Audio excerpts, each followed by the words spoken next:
Hello friends, welcome to centre study. Jamia Millia Islamia का अगर आप बीएड, डीएलएड या बीएड नर्सरी या बीएड स्पेशल का इंटरव्यू की प्रिपरेशन कर रहे हैं तो आप बिल्कुल सही चैनल पर आए हैं। दोस्तों, हमने पिछले भी बहुत सारे इंटरव्यूज को अपलोड किया हुआ है, आप हमारी प्लेलिस्ट जाकर चेक कर सकते हैं। आज भी हमारे साथ एक स्टूडेंट जुड़े हुए हैं जो जिन्होंने लास्ट ईयर जामिया मिल्लिया इस्लामिया का यानी कि 2024 में कई सारे एंट्रेंस दिए थे और क्वालिफाई भी किए थे। आइए जानते हैं सबसे पहले उनका बेसिक इंट्रोडक्शन और उन्होंने किस सब्जेक्ट से जामिया के अंदर अपना पेडागोजी क्या सब्जेक्ट चूज किया था और उनका मीडियम क्या था। तो सबसे पहले आपका हमारे सेंटर स्टडी चैनल पर बहुत बहुत स्वागत है। सबसे पहले आप अपना बेसिक इंट्रोडक्शन देकर अपना पेडागोजी सब्जेक्ट जरूर बताएं। आपका बहुत बहुत शुक्रिया। आप मुझे इंटरव्यू के लिए बुलाने के लिए। और मेरा नाम है मोहम्मद अशरफ। और मैं जामिया मिल्लिया इस्लामिया में जो मेरा जो पेडागोजी है वो उर्दू उर्दू है। और मैंने जामिया मिल्लिया इस्लामिया में चार चार इसमें फॉर्म फिल किया था। जनरल बीएड में और स्पेशल में और डीएलएड में और नर्सरी बीएड में। तो अल्हम्दुलिल्लाह मैं चारों में क्वालिफाई हुआ था और चारों मेरे सिलेक्शन लिस्ट में नाम भी हुआ था। और मैं एडमिशन लिया हूँ जनरल बीएड में। अच्छा, आपने कहा कि आपका चारों यानी कि चारों आपने चार फॉर्म फिल किए जामिया का, BEd special, BEd nursery, BEd आपका डीएलएड और बीएड आपका स्पेशल। लेकिन आपने चारों के अंदर ही एंट्रेंस क्वालिफाई किया, तो क्या ट्रिक थी आपकी? क्या आपने इससे पहले कभी एंट्रेंस दिया था या आपने क्या ऐसी स्ट्रेटेजी अपनाई थी कि आपने चारों एंट्रेंस को क्वालिफाई किया वहां पर और आपका इंटरव्यू में चारों के अंदर नाम आया? सर मैंने इससे पहले मैं कभी भी एंट्रेंस एग्जाम दिया नहीं था, फर्स्ट टाइम ही मेरा था। तो मुझे लगा कि इस तरह से मैंने स्ट्रेटेजी अपनाया था कि मैंने क्वेश्चन पेपर मतलब पहले निकाला, फिर सॉल्व किया उसको, फिर उसके बाद फिर जो जामिया मिल्लिया इस्लामिया का जो गाइडेंस आते हैं बुक्स, फिर उसको मैंने लिया। तो फिर मैंने तैयारी करना स्टार्ट किया। और फिर अपना टाइम दे करके इसको फिर सारे चीजों को मैंने लगा कि हम कुछ तरह से पढ़ूंगा अगर तो शायद मैं जामे में एडमिशन ले सकता हूँ। तो अल्हम्दुलिल्लाह मैंने इस तरह से तैयारी किया कि चीजों को एग्जाम में, जब मैं एग्जाम देने के लिए गया तो एग्जाम में बैठे तो मुझे आसानी से चीजों को मैंने सॉल्व कर लिया। और मुझे लगा कि नहीं, अल्हम्दुलिल्लाह मुझे चारों में सिलेक्शन हो जाएगा इंशाल्लाह। इस तरह से मैंने अपना स्ट्रेटेजी अपनाया था। क्या स्ट्रेटेजी थी आपकी, वो अगर शेयर करना चाहें आप यहाँ पर? सर मेरा जो ये था कि पढ़ने का जो रूटीन था और जो इसको तैयारी करने का, तो मैंने एटलीस्ट 4-5 घंटा मतलब 3 महीने लगातार मैंने इसको दिया टाइम। और मैंने सबसे पहले तो मैंने सिलेबस निकाला था। मैंने सिलेबस निकाल करके फिर मैंने कंटेंट को इकट्ठा किया था। फिर उसके बाद मैंने तैयारी करना शुरू किया। और क्योंकि मैं और एक इसमें एक्चुअली सेंटर में मैं मतलब ज्वाइन किया था मैंने वहाँ पे। तो उससे थोड़ा बहुत मुझे गाइडेंस भी मिला था और जिसकी वजह से बहुत सारा कंटेंट हमें मिला। फिर उसके बाद फिर चारों में मैंने एग्जाम दिया तो चारों में मेरा नाम आ गया था। चलिए, जैसा कि आपको बहुत बहुत मुबारक भी हो, आपने चारों एंट्रेंस को क्वालिफाई किया था। फिर आप मुझे ये बताएं कि आपने जामिया के लिए एंट्रेंस आपने क्वालिफाई कर लिया था, उसके बाद फिर आपका सेकंड ऑप्शन यानी कि सेकंड आपका हर्डल आता था, आपका इंटरव्यू। तो वो हर्डल को आपने किस तरीके से हैंडल किया था? आपने कहाँ से प्रिपरेशन किया था इंटरव्यू के लिए? और चारों के लिए इंटरव्यू के लिए आपने क्या चीज़ ऐसी पढ़ी थी कि आप सिलेक्ट हुए? सर मेरा जैसे चारों में नाम आया तो मैं बहुत खुश था। फिर मैंने सोचा कि नाम तो आ गया, लेकिन और एक तो मैंने सीधे पास कर चुका हूँ, लेकिन और मेन जो है ये क्या इंटरव्यू का है। तो मैं यूट्यूब में गया तो स्टडी बॉडी के नाम पे एक था।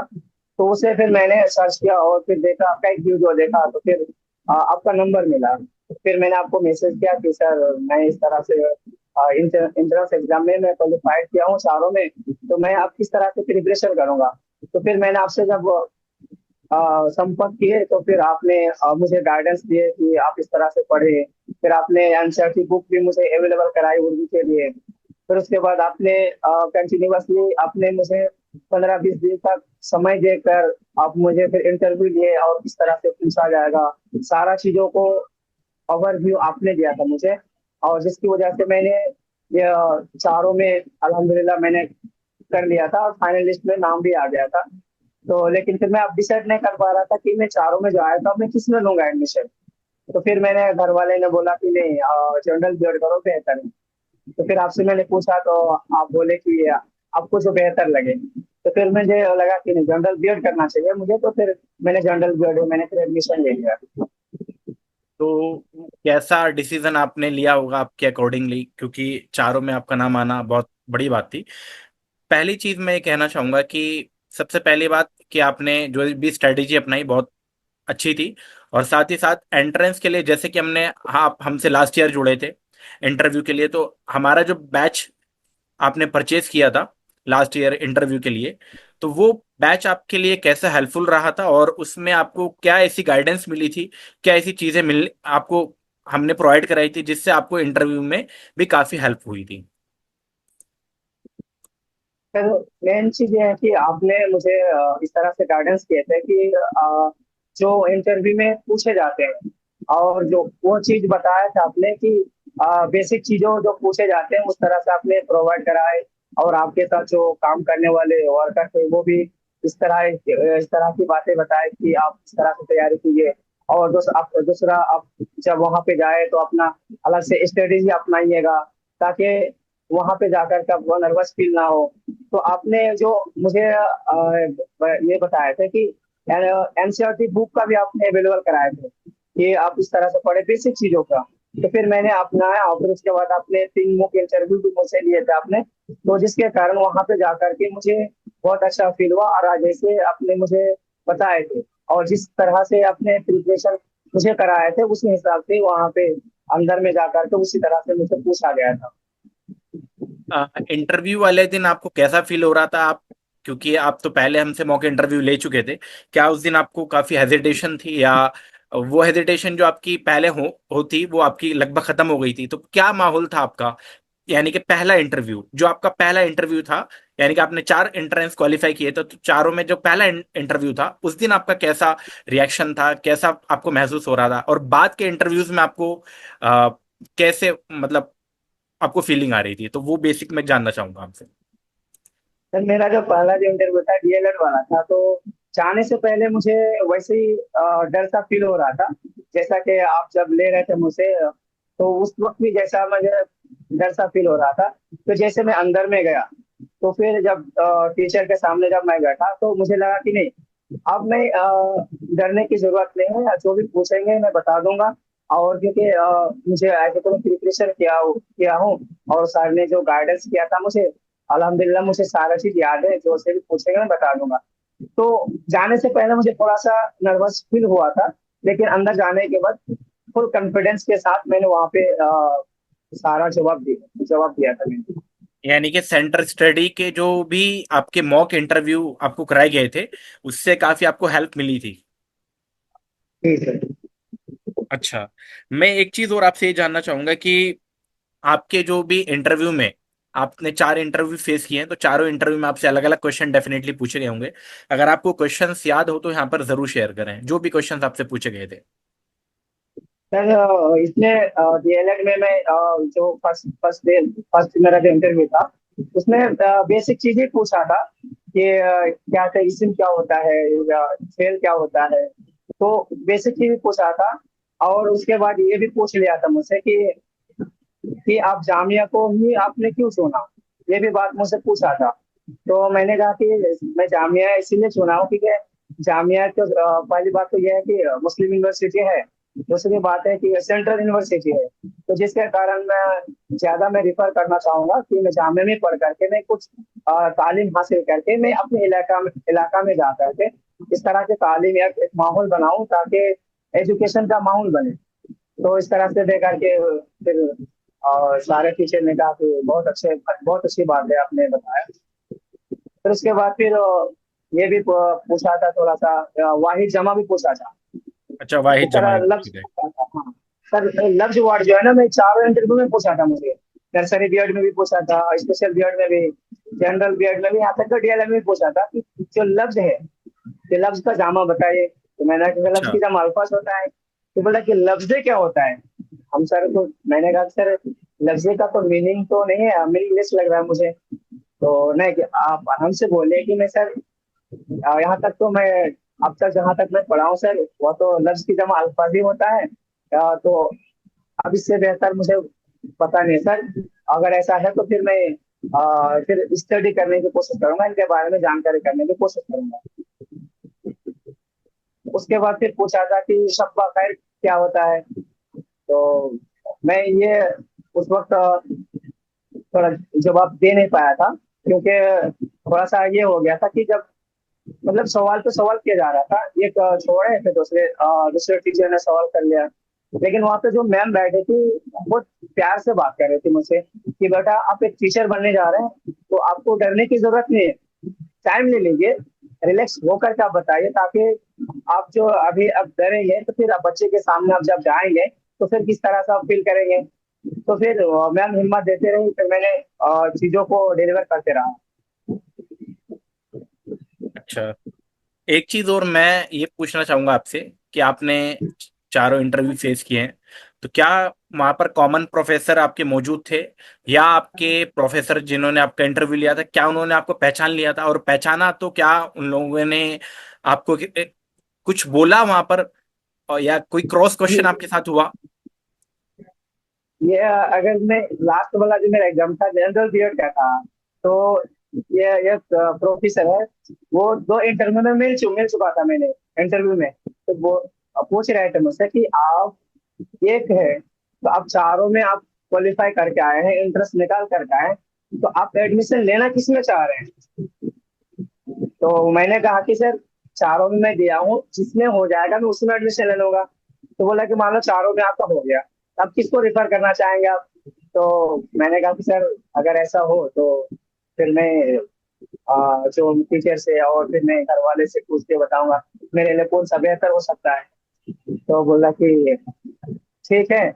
और ये वो फिर निकलने के बाद फिर मुझे मुझे बुलाया। बुलाने के बाद कहा कि बेटा घबराने की आपको जरूरत नहीं है, आपको चारों में से एक में आपको एडमिशन आपका हो जाएगा, आप बेफिक्र रहे। तो जैसे प्रोफेसर ने बताया बात, तो फिर मैं दिल में मैं खुश हो गया और कहा कि तब मुझे टेंशन की अब जरूरत नहीं है। अब मुझे कागज वगैरह जो डॉक्यूमेंट्स की जरूरत है, अब मैं इस चीज की रेडी करके रखूंगा, जैसे फाइनल लिस्ट आएगा और फिर मैं जाके एडमिशन ले लूंगा। तो अल्हम्दुलिल्लाह चारों में आ गया था, लेकिन फिर लास्ट में जा करके मैं जनरल बीएड में एडमिशन ले लिया। यानी कि इंटरव्यू में ही आपको मालूम चल गया था कि आपका सिलेक्शन होने वाला है, चाहे ठीक है हाँ। किसी भी चाहे डीएलएड में हो, चाहे बीएड में, चाहे स्पेशल में या नर्सरी में, आपको कंफर्म मालूम चल गया था कि आपका एडमिशन कंफर्म है। कि बाहर निकलने के बाद ही जो प्रोफेसर ने बताया कि आप बेफिक्र रहिए, आराम से जा करके फिर आप अपना अपना स्टडी शुरू कर दीजिए आप, और डॉक्यूमेंट्स वगैरह सारा तैयार रखिए। तो फिर मैं कहा कि तो फिर मेरा फिक्स हो गया कि अब जामे मिलने इस्लामी में पढ़ूंगा ही पढ़ूंगा, ऐसा मुझे फील हो रहा था उस वक्त। अच्छा, एक चीज और मैं आपको ये क्वेश्चन मेरा ये पूछने का है कि जैसा कि हम अपनी वीडियोस में हमने शेयर भी किया है, लास्ट ईयर भी हमने शेयर किया था कि हम एक गाइडेंस प्रोवाइड कराते हैं इंटरव्यू के साथ साथ, एडमिशन तक की कंप्लीट गाइडेंस आपको प्रोवाइड कराते हैं कि आपको क्या क्या डॉक्यूमेंट सबमिशन करने हैं, क्या क्या चीजें वहां पर लेके जानी है एडमिशन में, ताकि कोई भी इशू ना हो, कहाँ से आपके कौन से डॉक्यूमेंट्स बनेंगे। तो क्या ये हमने लास्ट ईयर आपको प्रोवाइड कराई थी? जी सर बिल्कुल आपने बताए थे। और जो सारा चीज आपने बताया था कि आप इस तरह से लेके जाए ताकि आपका एडमिशन के वक्त कोई परेशानी ना हो, तो आपने सारा बता दिया था, कहाँ पे बनता है वो भी आपने बता दिया था। और जिसके कारण मुझे एडमिशन लेने के वक्त मुझे कोई परेशानी हुई नहीं थी उस वक्त। और आए फिर उसके बाद फिर जैसे मैंने एडमिशन लेने के लिए आए, फिर जब मैं बाहर निकला तो फिर उसी प्रोफेसर से मुलाकात हो गई मेरी। कहा कि बेटा फिर आप आ गए। हमने सर अब मुझे तो जामिया आपको पढ़ना ही है, तो मैं इसलिए फिर मैं अब फाइनली फाइनली मैं अब आ गया हूँ। बस अब ये बात है कि मैं आपसे मैं पढ़ना पढ़ना चाह रहा हूँ। तो अच्छा बेटा ठीक है, मैं जरूर आपको पढ़ाऊंगा। तो अल्हम्दुलिल्लाह सर मुझे पढ़ाया भी और गाइडेंस भी किया। और यहाँ का जो माहौल मिला मुझे, शायद मुझे और पहले आना चाहिए था। मुझे ऐसा लग रहा है, अभी भी लग रहा है मुझे कि 2-4 साल पहले आना चाहिए था, इस तरह से माहौल अपनाना चाहिए था। तो बोला कि बेटा घबराने की जरूरत नहीं है, जब आप उठते हैं सो करके तब सवेरा होता है, तो अभी जाके अभी सवेरे। तो फिर मैं इस चीज को करके कहा चले ठीक है सर, फिर मैं मेहनत करूंगा, कोशिश करूंगा और फिर इंशाल्लाह मैं आगे बढ़ूंगा। अभी आप सेकंड ईयर में हैं तो आपने माहौल का जिक्र किया, तो मेरा क्वेश्चन आपसे वही था कि माहौल मतलब टीटीआई का डिपार्टमेंट का माहौल किस तरीके से होता है, क्या चीज एक्टिविटीज कराई जाती है, क्यों जामिया का बीएड अलग यूनिवर्सिटीज से अलग होता है, क्या स्पेशल होता है जामिया के बीएड के अंदर जो आपको यहाँ पर सीखने को मिला। सर मैं जामिया खास करके एजुकेशन डिपार्टमेंट के बारे में अगर मैं जिक्र करना चाहूँ तो कम हो जाएगा सर, क्योंकि दीगर यूनिवर्सिटी से जामिया का जो खास करके पीटीआई एजुकेशन डिपार्टमेंट का कुछ अलग ही एक्टिविटीज किया जाता है। क्योंकि बच्चे को सिर्फ पढ़ाया नहीं जाता है, बल्कि यहाँ पे बच्चे को इस तरह से ट्रीट किया जाता है ताकि आने वाले बच्चों को ये सब टीचर, अभी टीचर ये यहाँ पे आप लोग अभी बच्चे नहीं है, बल्कि आप लोग अभी टीचर हैं। आप सिर्फ आप लोग क्या, आप लोग ट्रेनिंग देने के लिए आए हैं, या ट्रेनिंग दे करके आप लोग जैसे आपका कोर्स कंप्लीट हो फिर जाने के बाद ही आप लोग टीचिंग करेंगे। तो सर यहाँ का जो माहौल है और यहाँ का जो पढ़ाने का, यहाँ पे जो बच्चे के साथ जो एक दूसरे के साथ जो रब रखते हैं यहाँ पे, और एक्टिविटीज यहाँ पे इसके जैसा मुझे लगता है कि दीगर यूनिवर्सिटी में नहीं होता है। और यहाँ पे खेल का भी एक्टिविटीज किया जाता है। उसके बाद फिर यहाँ पे हाउस भी होते हैं, यहाँ पे 8 हाउस होते हैं, और आउट हाउस में सारे बच्चों को डिवाइड कर दिया जाता है। और उसके बाद फिर एक कंपटीशन रखा जाता है। हाँ, मैगजीन कंपटीशन हो गया। उसके बाद फिर जो जो हाउस जिसको मिलता है उस हाउस के जितने भी गंदगी होती है, सफाई, मतलब हर तरह के यहाँ पे किया जाता है कि अगर आप स्कूल में हैं तो किस तरह से साफ सुथरा रहना चाहिए स्कूल, उसके बारे में भी बताया जाता है। मतलब हर तरह के को पौधे लगाना, गार्डनिंग का भी, यहाँ पे इलेक्ट्रिकल गैजेट का भी मतलब अलग से इस तरह से मतलब पढ़ाया जाता है या बताया जाता है ताकि होलिस्टिक बच्चे डेवलपमेंट पढ़ाई आपका में कंप्लीट हो जाता है वहां पर। जी जी होलिस्टिक डेवलपमेंट जी सर। चलिए, बहुत बहुत आपका शुक्रिया। एक क्वेश्चन और मेरे दिमाग में ये आ रहा है कि जब आपने लास्ट टाइम यानी कि जब फर्स्ट टाइम मुझसे बात की थी तो आप काफी घबराए हुए थे और काफी डरे हुए थे कि मुझे सिलेक्शन लेना है किसी भी हाल में, और अभी मैं आपको देख रहा हूँ कि सिलेक्शन होने के बाद फर्स्ट टाइम आपसे मीटिंग चल रही है तो आप काफी कॉन्फिडेंट मुझे नजर आ रहे हैं। तो ये इन्वॉल्वमेंट एक तो जामिया का है, आप पढ़ रहे हैं वहाँ का, साथ ही साथ मैं कहना चाहूंगा कि जो आपको हमने मॉक इंटरव्यू कराए थे उससे आपको कितना बूस्ट मिला था इंटरव्यू में जाने के लिए, और आने वाले जो बच्चे हैं जो इस साल एडमिशन लेंगे, आने वाले सालों में एडमिशन लेंगे जामिया के अंदर, तो उनके लिए बैच कितने मायने रखता है, क्या वो बैच को परचेज करें या खुद ही इन वीडियोस से आप कर सकते हैं। और दूसरी चीज, इंटरव्यू में फिनिश करने से पहले मैं आपसे कुछ 2-3 टिप्स लेना चाहूंगा जो जामिया के आने वाले स्टूडेंट हैं उनके लिए काफी हेल्पफुल हो सके, तो दोनों बात आप रखें।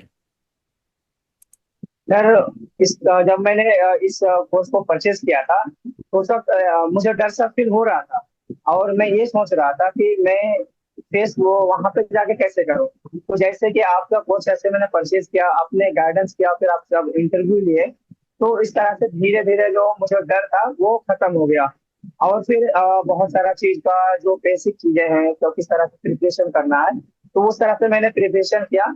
और जो मुझे लगता है कि जो भी बच्चे इस साल मतलब एग्जाम दिए हैं, अगर उसका लिस्ट में नाम आ रहे हैं तो मैं उसे सजेशन तो नहीं, लेकिन मैं ऐसा कहना चाहूंगा कि आप इस क्लास मतलब इसको परचेज कर लें, मतलब स्टडी की इंटरव्यू जो तरफ से जो तैयारी करनी है, जी। हाँ स्टडी की तरफ से इसको परचेज कर लें, ताकि वो जो है ना कि वहां जाके कॉन्फिडेंस हो करके चीजों को डिलीवर कर सके टीचर के सामने। तो लेना चाहिए। और लेने से क्या होगा कि उनका जो अंदर जो डर है, हिचकिचाहट है, एजुकेशन है, वो दूर हो जाएगा। और फिर वो कॉन्फिडेंस हो करके चीजों को कोई भी क्वेश्चन उनसे जब पुटअप किया जाएगा ताकि आसानी से वो डिलीवर कर सके, और चीजों को बढ़िया से, और उनका सिलेक्शन फिक्स हो जाए और उसका सीट रिजर्व हो जाए। मेरे तरफ से ये आने वाले बच्चे के लिए ये एडवाइस मान लीजिए या सजेशन। अच्छा, चलिए बहुत बहुत शुक्रिया आपका। आपने काफ़ी हेल्पफुल चीज़ें हमारे सामने रखी और काफ़ी क्वेश्चंस भी हमारे सामने बताए जो, और काफ़ी सजेशन भी आपने रखे हैं, एडवाइस समझ लीजिए, सजेशन समझ लीजिए, जो आने वाले स्टूडेंट के लिए काफ़ी हेल्पफुल रहेगी। दोस्तों, जैसे कि आपको मालूम है कि हमने लास्ट ईयर भी काफ़ी स्टूडेंट का सिलेक्शन करवाया था, यानी कि काफ़ी स्टूडेंट हमारे बैच से सेलेक्ट हुए थे। और इस साल भी हमारा जो नया बैच है वो स्टार्ट हो चुका है, उसका रजिस्ट्रेशन स्टार्ट हो चुके हैं। तो अगर आपने अभी तक रजिस्ट्रेशन नहीं किया है तो इसको जल्दी से जल्दी रजिस्ट्रेशन कर सकते हैं। एक चीज़ आपके लिए ऑफर ये है कि अगर आपका मान के चलिए लिस्ट में नाम आ जाता है तो आप, जो आपकी पेमेंट है वो आपके बैच में रहेगी। अगर आपका मान के चलिए नाम नहीं आता, आपने पेमेंट कर दी है, तो आपको रिफंड मिल जाएगी वो पेमेंट। तो आप जल्दी से जल्दी रजिस्ट्रेशन कर दें ताकि आपका बैच जल्दी से जल्दी स्टार्ट हो सके। और जाने से पहले मैं अशरफ का बहुत शुक्रिया अदा करता हूं कि उन्होंने अपना कीमती वक्त दिया और हमारे लिए इस बैच का भी मतलब बताया, और आने वाले जो चीजें हैं, किन चीजों से बचना चाहिए इंटरव्यू के लिए, क्या चीजें हमें पढ़ के जानी चाहिए, वो भी आपके सामने बखूबी रखी, और क्या क्वेश्चन उनसे पूछे गए थे वो भी आपके बखूबी यहाँ पर रखी। जाने से पहले आपका अशरफ बहुत बहुत शुक्रिया। और सेंटर स्टडी इसी तरीके से दोस्तों आपके लिए नए नए इंटरव्यूज अपलोड करता रहेगा। अगर आपने हमारे चैनल को सब्सक्राइब नहीं किया तो चैनल को जरूर सब्सक्राइब कर ले और बेल आइकन को भी जरूर दबा दे, ताकि आने वाली इसी तरीके से और भी वीडियोस हम आपके सामने लेकर आ सके। बहुत बहुत शुक्रिया आपका, और अशरफ आपका भी बहुत बहुत शुक्रिया।